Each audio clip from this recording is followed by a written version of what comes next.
interview with Bill Cullinane, September 7th, correct? That's correct. September 7th,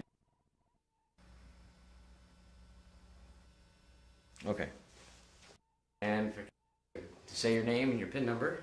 Yes, this is Bill Cullinane, PIN number 17. All right. And you graduated in as an undergrad? Class of 70.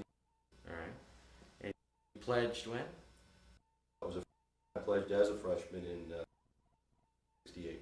Can you, I guess, explain to me what it was like going through Rush in 1968? It was a very interesting time. Obviously, being a freshman, first week on campus, things. The Rush situation is fairly. So you're on campus as a school, and you're pretty much on your own, trying to figure out how it works and where to go, and you just sort of follow your interests. And I think I won Teak House, and I believe the first Teak I met was probably Tom Elstrand. He invited me to. In fact, I had already moved into the dorms just before school had started, and before this first week up, I had already moved back over. So you lived in as a freshman? I lived in as a freshman. It's harder to do now just because of all the housing contracts they have. What made you join Teak? I could see that campus, lots of people, and I just thought it'd be a good experience to know a group of guys very well. And I just, even after being in the dorm for 2 or 3 days, I could see that living on the road was more interesting and a lot more fun. And I had a pretty good feel for the group of guys at Teak House at the time. I got a chance to get around quite a number of them, and yeah, it would work out. Now, you had said the house demographically was more of an East Coast house. That was one of the things. Even then, as a freshman, it was fairly obvious to me. It was a unusually diverse group. It was a small house at that point in time. There must have been somewhere between, including the pledge, probably between 20 and 25 members. And came over Coleman. I did some counting. Well, in terms of the number of people in the house that were really from the East Coast, Boston, New Jersey. So we had I would say at that point in time in the late 60s, that was a very unusual situation at the. Would you say having like a smaller house that was demographically more East Coast wasn't the traditional C fraternity? Yeah, it didn't fit the stereotype. We had no blonde, blue-haired surfers, and that was we only had one guy building qualify that. But as soon as he spoke with his accent, that he was out the doors in terms of being a West Coast surfer. Yeah, it was we were very atypical at that point in time. I think it did. Yeah, it just didn't fit in the stereotype of a row house at that point. I would say at that point in time that the house was it was definitely in a down period, and the sorority weren't fighting over us to get with us, and those who stuck it out during, we had some fairly tough times there. Those who stuck it out, yeah, I think that's about the group. The house was Rush a very important thing, trying to get the house? Much so, and it was strict. It required a certain number of guys to live in and to be paying dues to be self-sustaining, and that was a real motivator. So it was a lot of hard work because, again, ours wasn't the easiest sell. I mean, you could have gone to press with the SAEs or any number at that point in time, but so we had to work hard, and we kept it going. One of the things that's been echoed, I think, throughout all these interviews, especially throughout the 70s, was that Teak was a house that really kind of challenged you guys. You guys worked together for a goal. There was a lot of, there was a bit of personal sacrifice. We were all there to go to school and to graduate, but there were individuals that gave up certain things in order to put more time into survive, because at that point in time, certainly in my years, there was a question as to whether the house would survive. And there was a number of people who made great efforts to see that occurred. And obviously, looking back now, especially myself and getting the newsletters and seeing the numbers of active members at this point in time, I could go back and say that we did something worthwhile, and the house is still there and standing and being well represented on campus. Now you said in a down period when you joined the house, correct? Yes. Do you have any information why there was a downslide? Just that there had been a exodus of members. It's actually, most of that probably the year or two before I joined the house. It was just that my freshman year was about the point in time where they were taking the stand that I believe over that summer they had decided whether they were going to attempt to make a go for it or reorganize or just shut it down altogether. I think there was always there would be the attempt to reorganize. And I think a few of the older members that were still existing decided that they didn't want to reorganize and shut it down. They would give it one more chance, and I believe that's how it actually turned out. And again, I just think it was a matter of dwindling numbers. For whatever reason that occurred, I'm not quite sure. But I just came in at the point where I had to make a decision whether they were going to make the effort required over the summer to pledge individuals to actually sustain the. When would you say was the turnaround point? Was there a turnaround point in your 4 years? My fall pledge class was large. It wasn't huge. I'm guessing now maybe there were 16 of us. By running the ship, it was financially viable. Now, what we call financially viable, you guys might be somewhat appalled at. We had a great cook, Abby, and she used to feed $225 a week was her budget. She was serving 3, 6, 9, 12, 14 meals a week for 20 to 25 guys on $125. So, in those days, you could eat, and it was not a great sacrifice, you might think, but it's not a lot of money, but we may do. What did you guys do for athletics, being a smaller house? We participated pretty well, none too successfully. We did not have many athletes in the house. I played a little basketball in college, so we were able to put together a pretty good basketball team. We're competitive, and we'd win a few, lose a few. But we always competed. We never failed to end, as far as I know, and it was always an important part of the house, even though we weren't successful at it. Everybody enjoyed it, and the little sisters would come out to support us, and the guys that were really not out, had no chance to do anything in terms of athletics, supported the teams, and I guess in that sense it was was really a team effort. Is a real cliche, but I guess that's what it was. Everybody was pretty involved.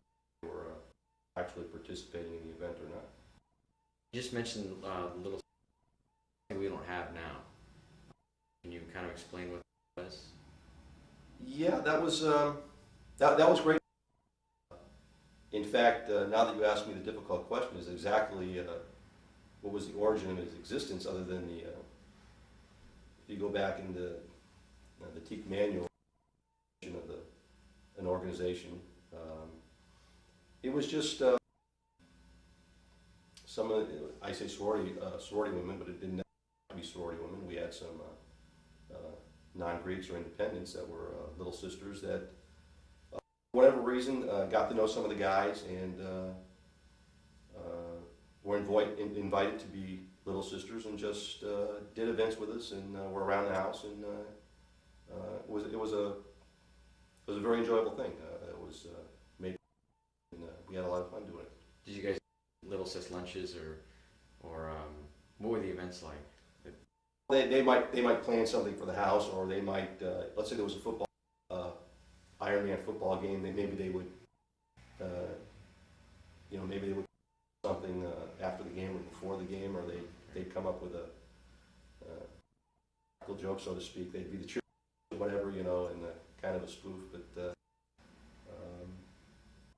there was always something going on. So I think that was a good part of the house. I actually a little surprised you don't maintain that. Because I see some of the pictures and some of the events from the 50s and 60s, and I think we do that. You were a leader in the house, correct? I was the president one semester. What made you want to become president? Something. By the time I became president, I guess I was a junior. We had the ball rolling in the right direction. It was obvious that if we could maintain some sort of leadership, that the house would succeed. And there'd been a lot of hard work put in by the previous presidents, Sutro, Michael Yagjian, plus a number of others. And so I felt some obligation at that point to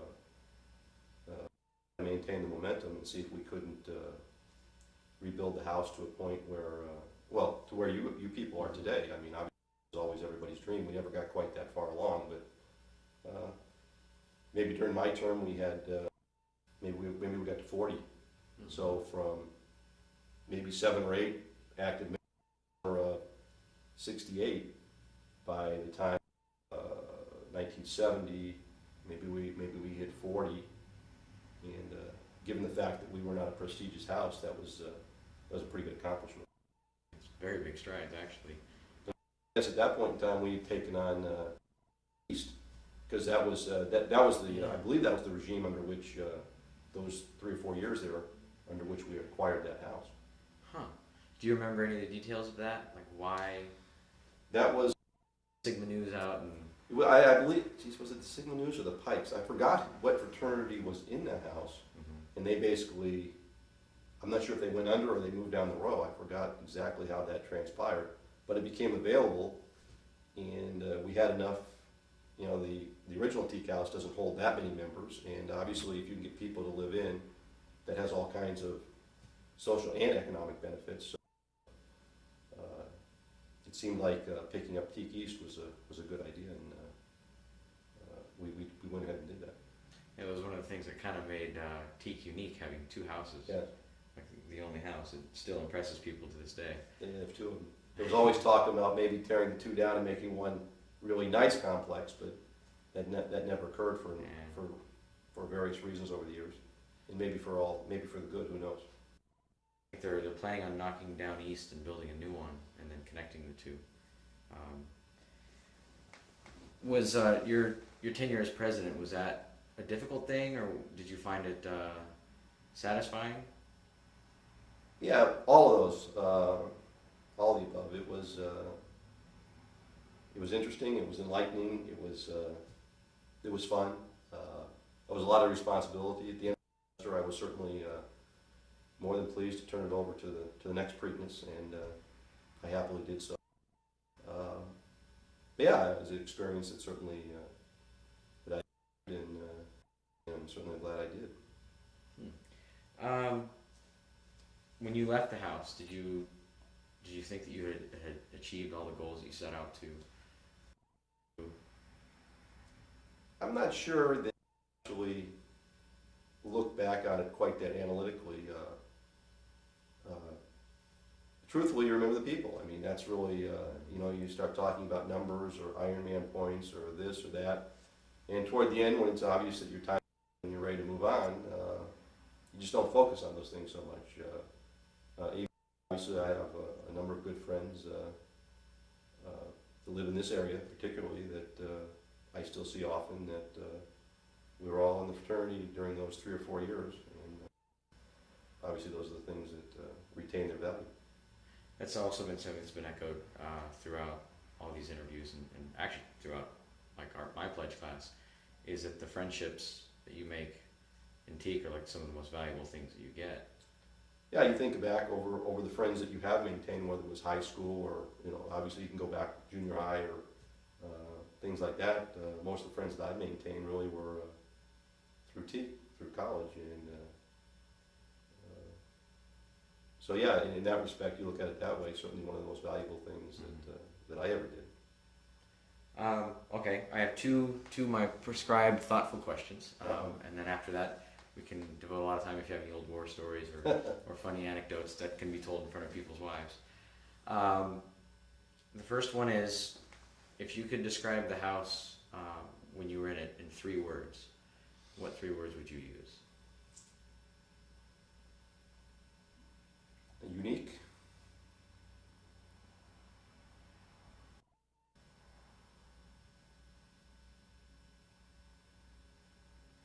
diverse, which is repeating myself, of course.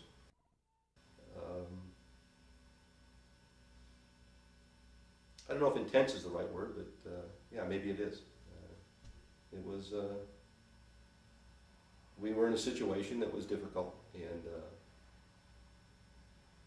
some people didn't want to be involved in that, which was fine. But those that stayed had a pretty strong commitment.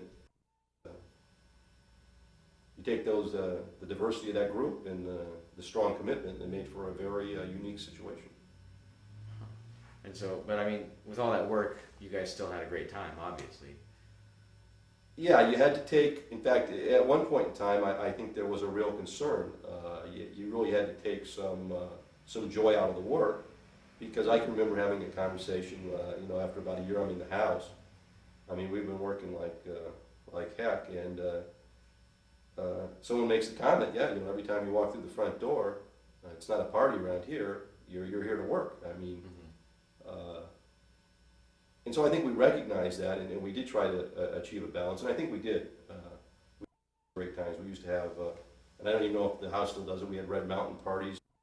We had a gentleman who owned a ranch out in what used to be ranch land out in Orange County, and he had a big old barn, and yeah, we had some wild times, and they had weekends, and everybody would of course go to the ball game in San Francisco, whether it was Cal or Stanford, and so there was always something going on that was enjoyable. But if you hated the work part of it, it wasn't the place for you. But we tried to make it fun also at the same time. Actually, one more thing that I just thought of, I'll go with like a historical context. What was going on in the 60s and the early 70s with the Vietnam War and people being, having their draft numbers called and whatnot, did that make anything more difficult being at USC? It actually that it did make it very interesting. I've always maintained that I graduated from high school in '68. And that was kind of the beginning of the new era, if you want to call it, from a more conservative, traditional lifestyle. When you hit 69, 70, 71, things really were changing on campus, off campus. Of course, you had the war going on. You had guys being issued numbers. A number of guys received numbers. We had some people that went the reserve route. Others,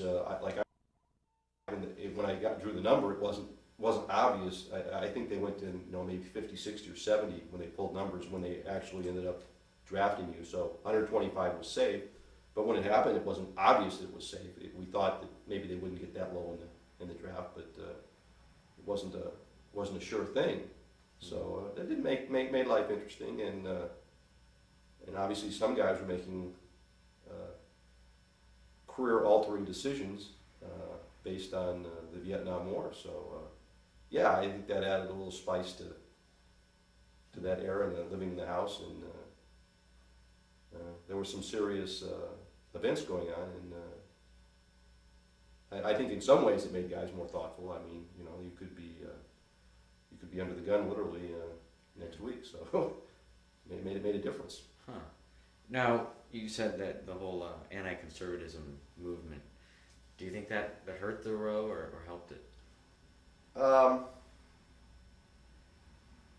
in the long run, I think it certainly helped things and improve things. But in the short run, I think the row had a tough time dealing with it. Obviously, I think there was, there was knee-jerk reactions on both sides, and the row didn't, as a whole, didn't always handle the criticisms all that well.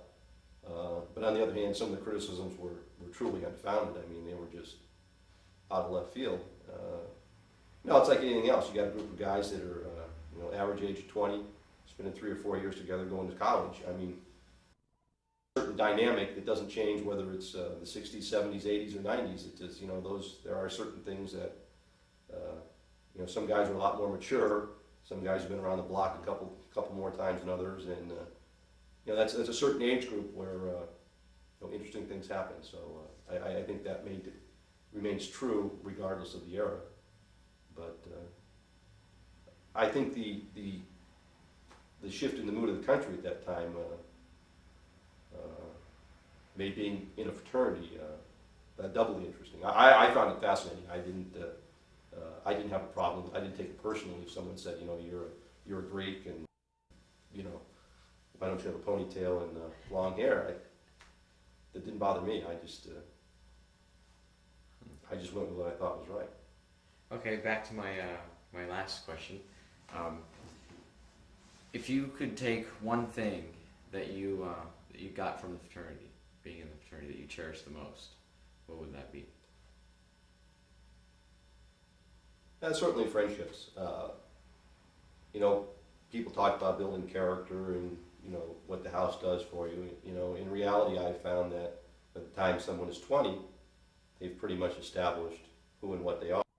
There may be refinements and certain light bulbs may go on for certain guys, but you're not going to be changing people all that much as we might like to be able to think that we can alter someone's character or makeup or outlook, even if we want to. I find that not to be a very doable thing. So I think when you look back on it, you just the associations you had and the people you met and the people you stayed in contact with, and I think eventually for everybody that turns out to be the thing you remember most. Speaking of things you remember the most, do you have any old, anecdotal stories or things that you remember, things that stick out for you? There were just a tremendous number of things that occurred. Some are tellable and some are not. I don't know. Do you still do? I even forgot the term 3 fires. Oh yeah, we still do 3 fires. We had a fraternity brother that kind of came on late in terms of joining the fraternity, and I can remember setting that up and taking him out there. And the way we used to do it, when the first station, you'd get a small rock and you carry it to the second station, and you get a slightly bigger one. And this guy was a real character and more than deserving of what befell him. But when he got to the third station, we gave him a boulder. And he had to get it back to home base, and that was we all had a good laugh over that. I can always sort of remember him struggling, and everybody else is carrying something that weighs about a pound. He's carrying a boulder, and so I always kind of remember that incident. I think he still does too. Okay, I think I'm out of questions. All right, I hope you got something that was usable. It was great. It was very good. Well, thank you very much. You're more than welcome, Coleman.